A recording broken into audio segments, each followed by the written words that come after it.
humans, for lack That's of a better way of looking at it. They hacked humans. It was a hypnotist named Esther Brooks. If you go to my page on Instagram, the SikApe page, you will see it. But Esther Brooks was the one hypnotist who discovered that you can hypnotize somebody, implant a thought, have him deliver a top secret message, never knowing what the message was, based off something that the person you got to deliver the message says to him. Right? This is documented in part of the MK Ultra studies and whatnot. So we know that can be done. What they call demon possession is hacking of a psyche. Where is it being hacked from? We don't know. Sometimes the person will create an egregore to surrender the control to, and this is how you create an alter ego, an alternate ego. The ego is the artificially created self that you believe is you. The alter ego is the artificial self that you create to deal with the parts of life that the regular self refused to deal with. And this is why a lot of like serial killers and whatnot, they classified as multiple personality disorder. He's normally a nice guy, but when he turned into that monster, you don't want to see him. Right? This is what they're talking about. And there's numerous records of people that didn't know any psychic self-defense that used astral travel and received a negative effect. But what a lot of us don't know is a lot of the shaman priests used to use astral travel. In the conjure war we was in, they were attacking them. If they found out they was travelers, they'd kill them while they was traveling. They'd kill the physical vessel so they can't get back in the body. Right. So they use different means to do that. But because the most powerful ones was the Dreamwalkers, which is actually a form of astral travel or lucid dreaming. On that same note, when you mention those Michaels, right, there's still millions of Michaels that ain't shit. You got to remember that part, though. Talk to me. But when you look at anything that's written with letters, every letter has a color, a numerical value, and a vibrational sound frequency. Right? When you got an ancient name, you got multiple great people imprinting this name, this same name, right? They're creating the power. Now, everybody who have the name won't know how to access the energy. You got to have both the blood and the right. You can't just have one. And just have one. Okay. Talk to me, Rod. Right. So if you from a certain bloodline and then they name you a certain name, the numerical value of each letter, the color code of the word, because all of them are a different color. And then when you mix colors, you come up with an original color when you mix different colors together. So it's going to create its own color. And then it's going to have a density to it that can be actualized like an app on a cell phone. Right. So remember, all of this stuff is egregores, thought forms. You keep talking about that. Right. Because we keep doing this to ourselves, not knowing what we're doing. Right. Okay.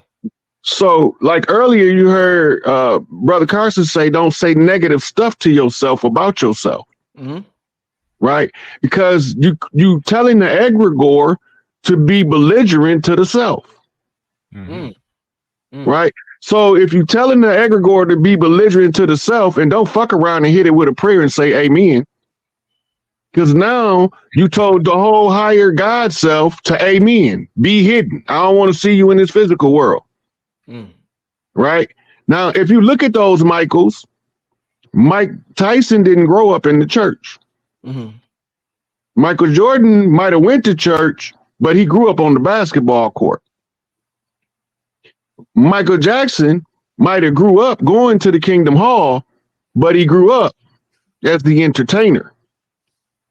His focus was never on the dogma. It was on the compass that the energy drove him for greatness. Right.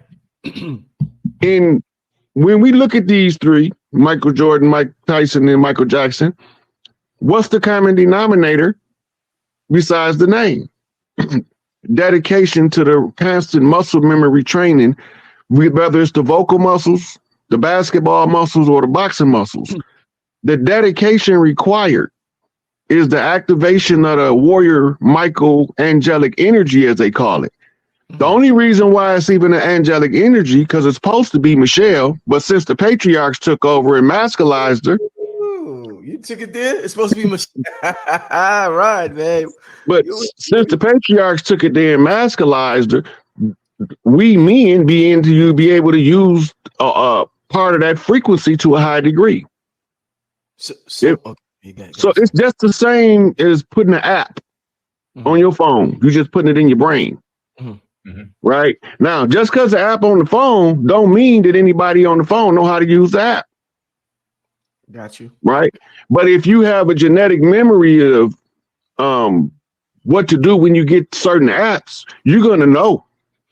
It's gonna be instinct at that point, which they call it instinct, but it's genetic memory.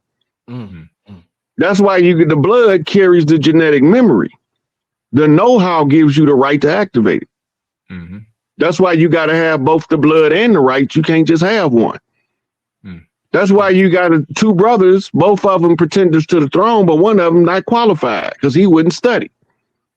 But the one who studied to show himself approved, he can prove that he's worthy and that he did the work by his effort. But the other brother just gonna be huffing and puffing mad because he didn't want to do the work because it was hard at the time. But in the retrospect, in the aftermath, what looked like hard work wasn't shit. Right. So it's just an app. All of the names are apps to activate the ego consciousness.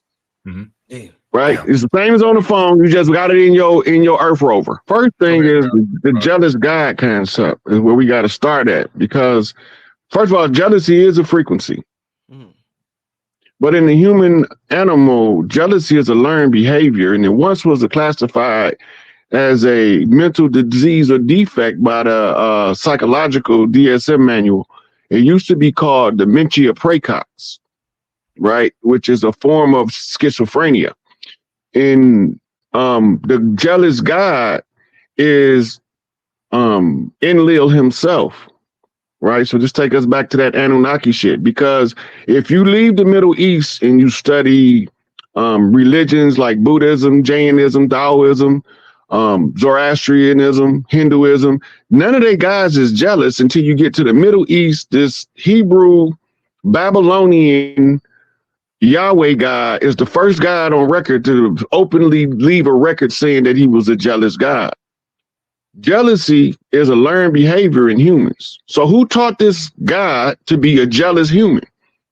Right? Because if he was truly jealous, that means that he got a human attribute that he doesn't have the God quality capable of controlling. Right? So the ones who sacrifice like that, it goes to what we was talking about earlier with the white noise.